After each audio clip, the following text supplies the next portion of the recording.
Bir fuhuş çetesinin ortaya çıktığı ve işte basında gördüğümüz kadarıyla ama aslında bu daha önce de hani fuhuştan değil de uyuşturucu var yani Lice'de hepimiz biliyoruz bunu. Ve sistematik bir yapı içerisinde ilerlediğini, yani sistemin kendi eliyle insanları bu yöne sürüklendiğini zaten yıllardır biz biliyoruz.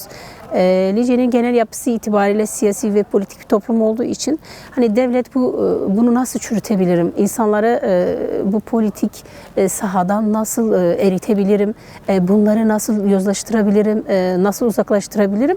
Hani siyasi mücadele içerisinde bunu görüyoruz. Yıllardır neden Lice özellikle seçildi ve neden uyuşturucu Lice'de daha fazla barındırıldı ve sistem neden destekledi? Çünkü şu an baktığımızda önüne geçilmeyecek derecede uyuşturucu var.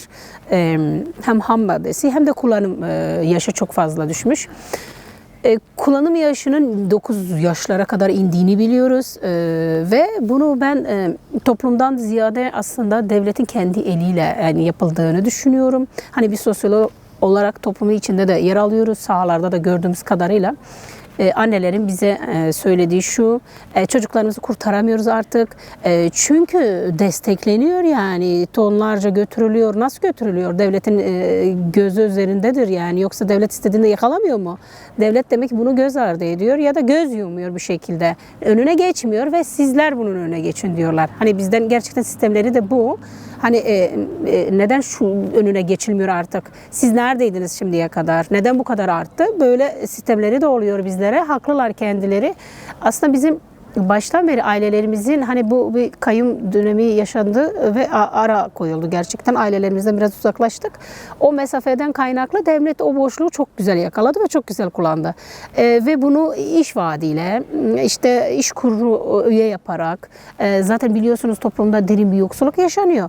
Bu yoksullukta devlet bunları kendine yakınlaştırarak işte ben sizi koruyorum, siz de göz yumuyorum, siz de benim hani izamdan gelin diye ve bu uyuşturucu fuhuşa dönüştürüldü ve çok da normalmiş gibi ve Lice gibi bir coğrafyada Kürdistan'ın kalbi dediğimiz Lice'de ve bu normalleştirildi ve insanlar da artık normal bir gözle bakıyor ve sanki Lice'de şu an böyle gayri ahlaki, yoz bir şey yokmuş gibi biz evleri gezdiğimizde bazıları hiç şaşırmıyor.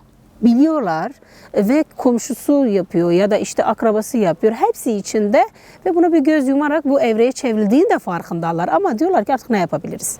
Aslında burada çok şey yapabiliriz yani. Aslında toplum şöyle bir şey bekliyor. Toplum diyor ki biz nerede kaldınız? Dayanışma bekliyor. Birlikte bir çözüm üretelim bekliyor. Anneler mesela biz her kapıyı çaldığımızda neredeysiniz? Hani şimdiye kadar niye yoktunuz? Almış başını gidiyor. Biz artık baş edemiyoruz. Çocuğumuzu bile evde tutamıyoruz. Düşün eşini, çocuğunu bu işe kaptıran çok aile var. Yani duyarlılık var çok fazla. Hani aileler buna çok fazla şikayetler var. Çok fazla sistemleri var. Ama nasıl yapılacağını bilmiyorlar. Çünkü devlet eliyle yapıldığı için bunu devlet yargı işlenmiyor.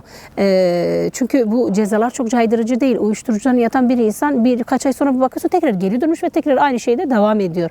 Artık bir ümitsizliğe kapılmışlar o taraftan. Çünkü yargı işlenmiyor deseniz işleniyor yok. Öyle bir şey yok. Toplumda da barınabiliyorlar. Çünkü çok da bir gözde bir hale de getirilebiliyor. Bir bakıyorsun başka makamlara da getirebiliyorlar. Kendince bunu saygın bir yere oturtabiliyorlar bu işi yapan kişiler, öncülük eden kişiler. Aslında bizim hani yurtsever ailelerimiz, yoldaşlarımız, annelerimiz, gençlerimiz bunu duyarlılık gösteriyorlar ve diyorlar ki ne yapabiliriz beraber? İyi ki geldiniz. Her çaldığımız kapıda aslında bekliyorlarmış. Bunun zaten sistemin kendi eliyle hani getirebileceği içine de yaygınlaştırdığını kendileri biliyorlar.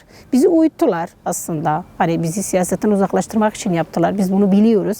Ama şu an geldiğimiz bir hala başa çıkılmaz bir hal aldı ki diyor. Hani bununla biz nasıl baş edebiliriz? Beraber artık sosyolojik, psikolojik ayağında aktifleştirerek kurumlar işte artık bürolar mı açarak bunu hep beraber diyorlar yapalım. Çünkü yerel yönetimleri ayağı olmadan partinin hakimiyeti ve öncülüğü olmadan diyorlar biz bu işin içinden çıkamayız. Biz bunları görüyoruz sahada. Yansımaları bunlar oluyor. Şimdi bu çürümüşlüğün önünü nasıl alabiliriz? Aslında biz çürümüşlüğü şöyle biz eskiden beri yaptığımız ailelerimizi ziyaret ederek gerçekleri söyleyerek rehabilite edici ayaklarını oluşturarak, varsa rehabilitasyonlarımızı aktifleştirerek, sağlıkçılarımızı devreye koyarak, psikolojik danışmanlık yaparak, ailelerimizi tek tek gezerek ve işte yerel yönetimlerin burada hani dediğim bu kurumları aktifleştirerek giren, bu bataklığa girenleri böyle ve tek tek gerçekten gitmediğimiz ev kalmayacak şekilde bilgilendirerek, bilinçlendirerek böyle bir şey var. Toplum bir çürümüşlüğün içine girmiş ve gerçekten destekçileri de çok fazla. Bizim bunun önüne geçmemiz gerekiyor. Hep beraber hareket etmemiz gerekiyor ve toplumsal bir refleksin oluşması gerekiyor ve bunu da hep beraber yapmamız gerekiyor. Dayanışmayla, eylemselliklerin olması gerekiyor tabii. Bugün mesela bir anne dedi ki siz gelmeseydiniz ben gelecektim. Ben dün komşuma dedim ki biz bir yürüyüş mü yapsak acaba buna karşı? Bir isyan mı çıkarsak? Çünkü artık olmuyor, olacak gibi değil. Kız çocuklarımızı dışarı bırakamıyoruz. Yani erkekler de artık yani güvenli bir alan yok erkekler için. Artık kız erkek ayrımı yok. Ama artık düşün yani uyuşturucudan uzaklaştırıyor bir vakti ki başka bir hal almış artık bunu diyor. Yani fuhuş artık son safha diyor. Toplumun yozlaştığı, çürümüşlüğü ve ahlaksızlığın yaşadığı son safha olmalı diyor. Bunun için neler yapabiliriz? Mesela anneler bize bunu söylüyor.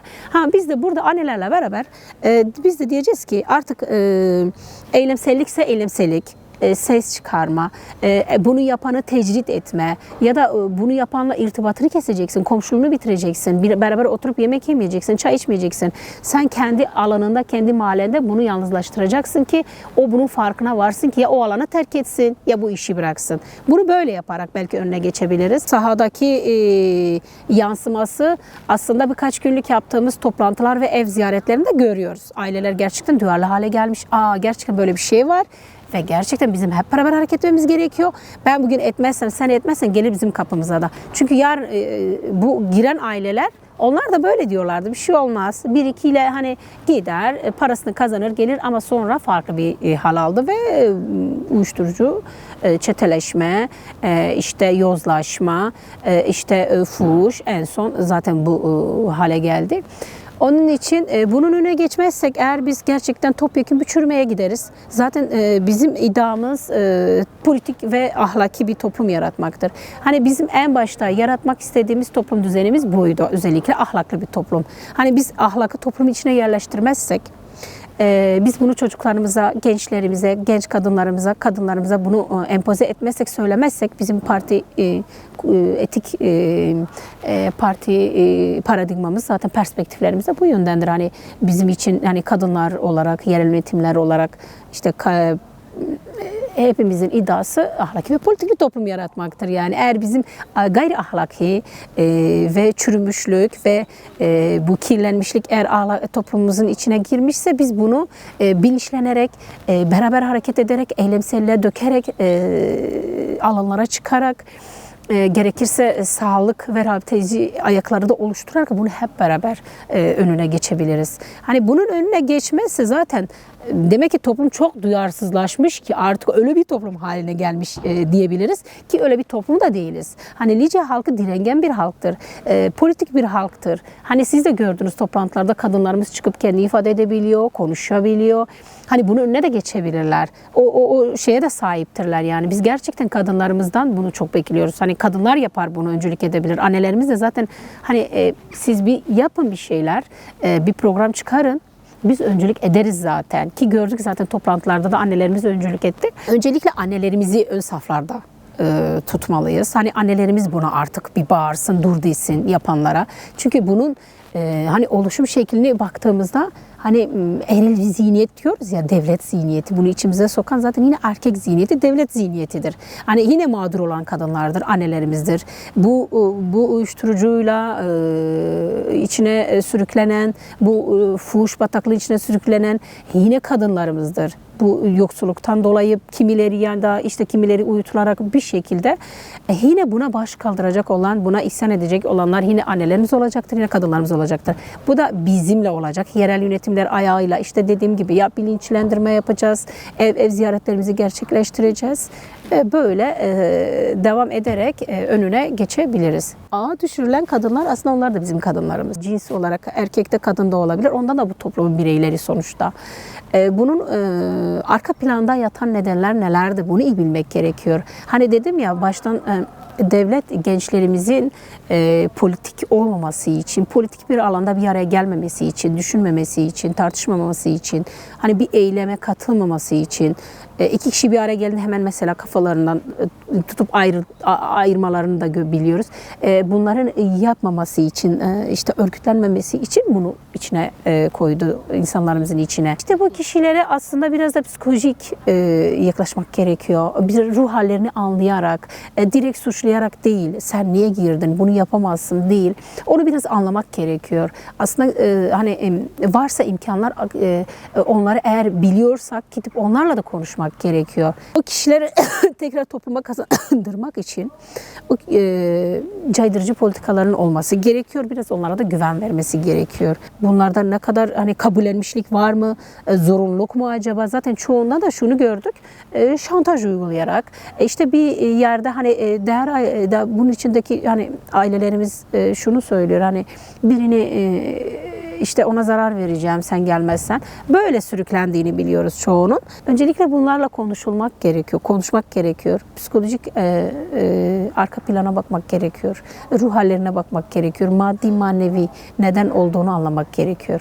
Aslında bununla işte dedim ya, topyekün bir mücadele gerekiyor. Bütün kurumların, yerel yönetimler, sivil toplum kuruluşları, resmi kurumlar da bunun içinde olmalı. Toplum ayağı da içinde olmalı. Gençlik içinde olmalı, anneler içinde, kadınlar içinde olmalı ve buna toplumsal bir refleks oluşturması gerekiyor.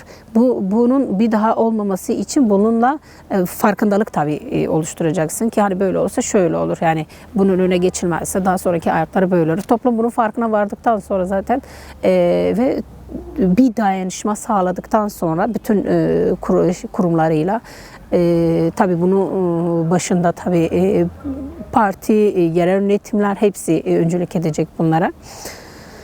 Bir şekilde dayanışmayla, örgütlenmeyle özellikle o bağı koparmadan, yerelle bağı koparmadan, yerel halkıyla, sahadaki insanlarla, gençlerle, kadınlarla bağı koparmadan neler yaptığını, işte sosyal yaşantı nasıl gittiğini, geçim kaynağı neler olduğunu ve bir evde kadının neyle geçindiğini, bunu eğer bilerek hareket edersek, birbirimizden haberdar olursak, iletişimimizi koparmazsak bunun bir daha yaşanması mümkün olmayacaktır.